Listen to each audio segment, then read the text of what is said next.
Yo, what's going on, guys? Crispy Flakes here. Welcome to Extra Crispy. My apologies if I feel a little bit defeated today, for lack of a better term out there, man. You all know that the NBA draft lottery did not really go as expected. I didn't even make a single video yesterday, man. I was just like, man, I just laid around, guys. And I really thought about things, and I said, you know what, Crispy, get your ass up. It's not that bad. It's not that bad, guys, because the Pistons got a freaking plan, guys. By the way, I gotta say straight, man, thank you all so much for the support on that reaction video. I hit YouTube trending for the very first time. That was like a bucket list goal, so thank you guys so much for that, man. But, you know, I was thinking about it, and like, this isn't the year for the Pistons to get the number one pick, guys, because we're gonna get the man, Emoni Bates. Emoni Bates, guys, is gonna be a future Detroit Piston. That's who we're really holding out for. And actually, my nickname for him is actually Baloney Bates. The reason I say that, man, is because think about the times growing up, man. You know, there's nothing to eat around the house, you know, man. It's to the point where your mom hasn't gone grocery shopping for a bit or something like that. Maybe you're eating like the stale Lucky Charms because you dug out all the marshmallows. But then, you know, glistening in the back of the refrigerator, man, you got a nice hunk of bologna. And bologna just comes in the clutch. You know, when things are at its worst, bologna just is there for you to eat, bro. And it tastes good. It's not the greatest, but it's pretty damn solid. Might not be a LeBron James or nothing like that. But, yeah, so Baloney Bates, guys. Future Detroit Piston. But, yeah, we got this mock draft here by Hoops Reference. I'm reacting to his because I've been, like, following his mock draft series since he really started and stuff like that. The guy really knows, like, his stuff when it comes to, like, the prospects. So, you know, I definitely respect what he has to say and stuff out there, man. So we're going to see what he has getting for the Detroit Pistons and the rest of the, you know, picks out there. Let's go ahead. Also link to his channel in the description below. Let's get him in. You also, guys, if you are new to the channel, you hit that subscribe button. And, of course, like the video, guys, because we are trying to get 200,000 subscribers before the end of the NBA playoffs. Here we go. It's called 2020 NBA Mock Draft Support. Oh, rip Knick fans. 2-month hiatus. I should not have made fun of them. Officially back in the swing of things with NBA draft content. If you're new here, basically what we do on this channel is throughout the season I post one. Yo, LaMelo still might be a Piston. In order he might to fall stay on top of all of the top prospects, keep the viewers up to date on the status of the teams picking, and monitoring how well the players are playing.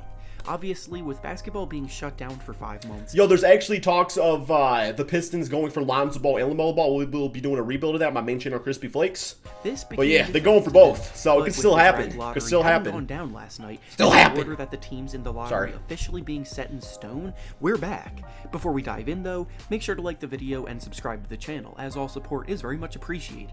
Now, with that being said, I got the Pistons going maybe Killian Hayes. Starting things off with the first pick in the draft, I agree with this. Minnesota Timberwolves won the lottery, and with the pick, they will select Anthony Edwards from Georgia. Malik Beasley going back on the bench. A consensus #1 prospect in the draft this year, so it really comes down to fit.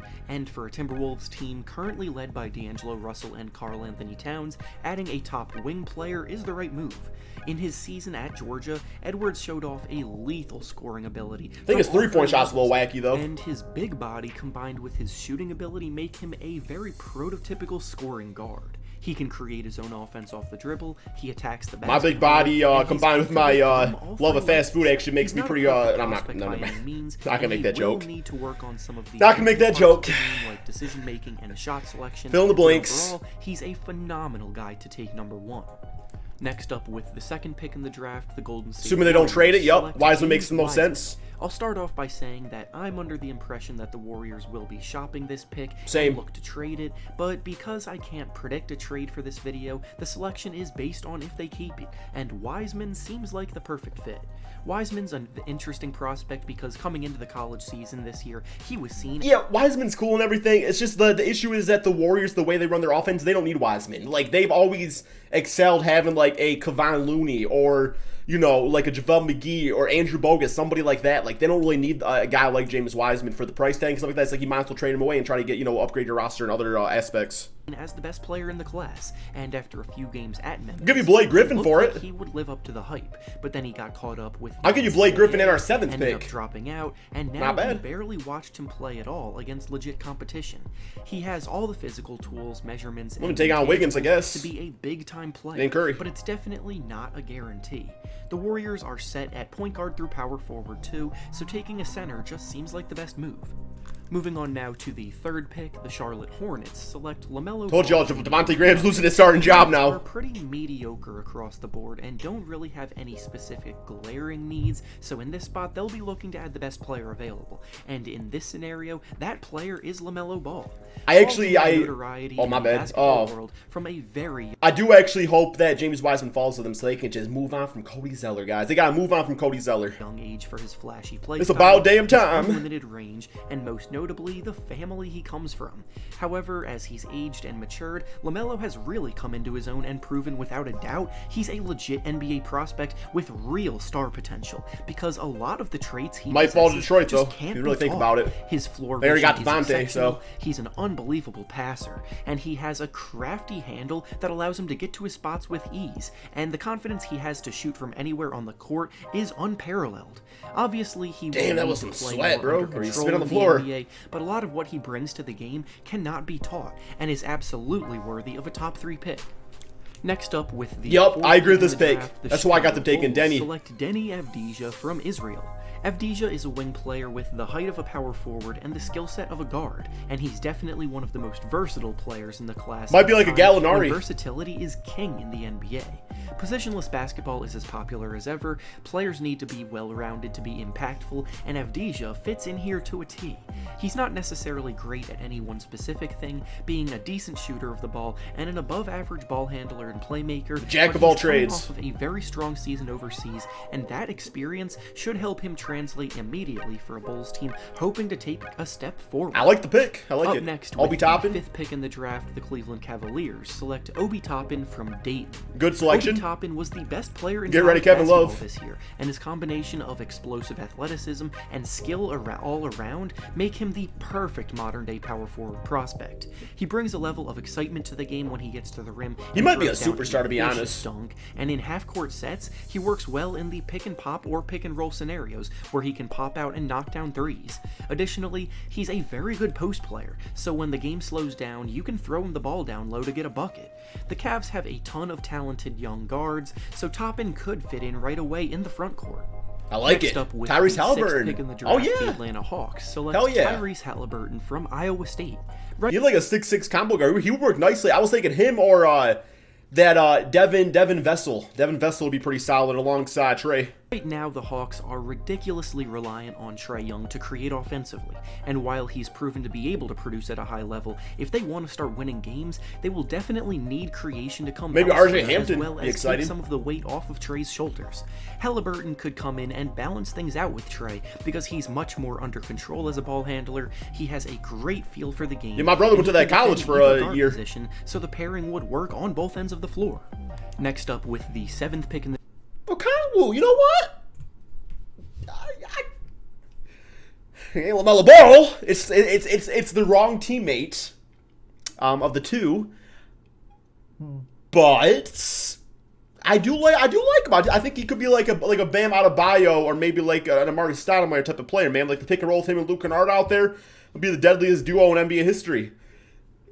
It's all right. I'll take Okongwu. Why not? draft, the Detroit Pistons select Onyeka Okongwu from USC. Okongwu very well might be the best NBA prospect in the class at the center position because the skill You hear that, set James he Wiseman? has is everything an NBA coach could want in a modern NBA. Him and Christian Wood? He's a Damn, phenomenal bro. defensive player, not only as a rim protector, but he's also held his own when switched out onto smaller perimeter players. He's mobile in transition and in the post. I like and it. He's a strong finisher at the basket. The Pistons will have to decide if they want to pay Christian Wood this offseason, and if they choose not to, they could look at Okongwu as a less expensive option. Hey, I'll take both. Now, I'll with take the both. 8th pick in the draft, the New York Knicks select Killian Hayes from France. The Knicks have now gone yet another season playing disappointing, uninspired basketball, and all they have to show for it is a mid-lottery pick instead of the #1 selection they so desperately desire. I made fun of them However, so much. fear not, because there's still feel terrific bad. value in this range, and Hayes is an extremely promising player. He has great size for a guard, he operates pick and Lefty. rolls at an advanced level for someone his age, he's a very good passer, and his ball handling ability when creating Could be the shots French, is Joe steadily Ingles. improving. Next up, with the 9th pick in the draft, the Washington Wizards select Isaac Okoro from Auburn. We got some damn was defense. The best defensive player in There we college go. basketball. There we go. He's probably the best perimeter defender in the draft class, and on a Wizards team that struggled mightily on defense all year, he could be a valuable contributor for them, especially with John Wall returning next season. He still has a lot of room to improve offensively, but he has good shooting mechanics, has shown comfort attacking the basket and finishing with both hands, and is a hard worker capable of putting in the work to get better. Up next, with the 10th pick in the draft, the Phoenix Suns select. It's a good pick right there. Hampton Another combo guard that could play, with Devin Booker as far as like a ball being in his hand, or Devin Booker playing off ball or whatever. Man, work out nicely. The NBL.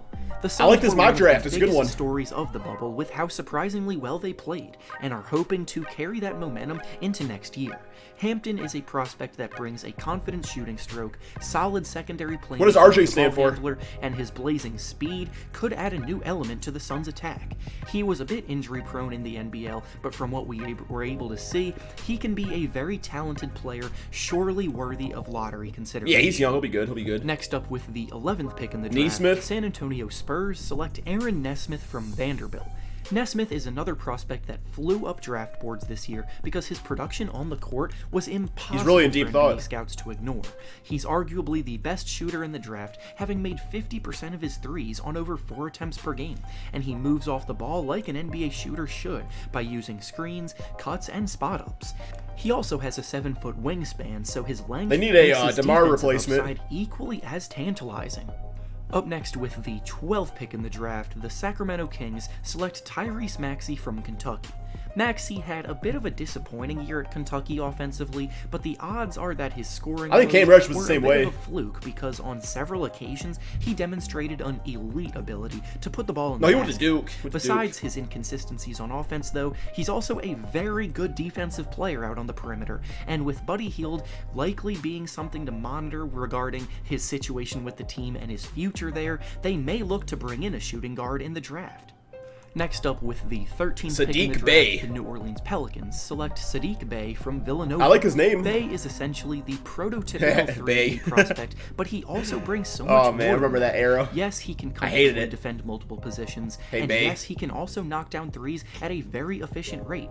But he also showed an improved ability to create for himself. What is he, a center? And in the post. The Pelicans could definitely use some more perimeter defenders after a lackluster year. Damn, he's a big boy. And Bey is the kind of player God. willing to accept any role he's assigned to. And finally, the last pick of the lottery belongs to the Boston Celtics, and with it, they select Precious Achiuwa. It's a good pick, too. The Celtics Little wing got this help. pick from the Grizzlies, and with it, they will look to add some rim protection. Achiuwa is an incredibly promising defensive player who has the ideal physical profile and defensive Yeah, great bench versatility player. Him and Marcus Celtics Smart, have proven damn. like over the years. He's quick, he's agile, and he's explosive. And above all, he could end up being a phenomenal small ball center if the time calls for it. His shooting ability isn't very good at the moment, but it is serviceable, and if he improves there, then he'll be a valuable asset to have in any rotation. And with that being said, all right, guys. all Oh my I have God, for keep you. on full screen Make the sure damn to like video, the guys. Subscribe. That is the end of it right there. I thought that was a fantastic mock draft. If you ask me, it's the first one I've really seen. So, what do you guys agree or disagree? Let me know in the comment section below. Thank you all so much for watching, and peace out, my friends.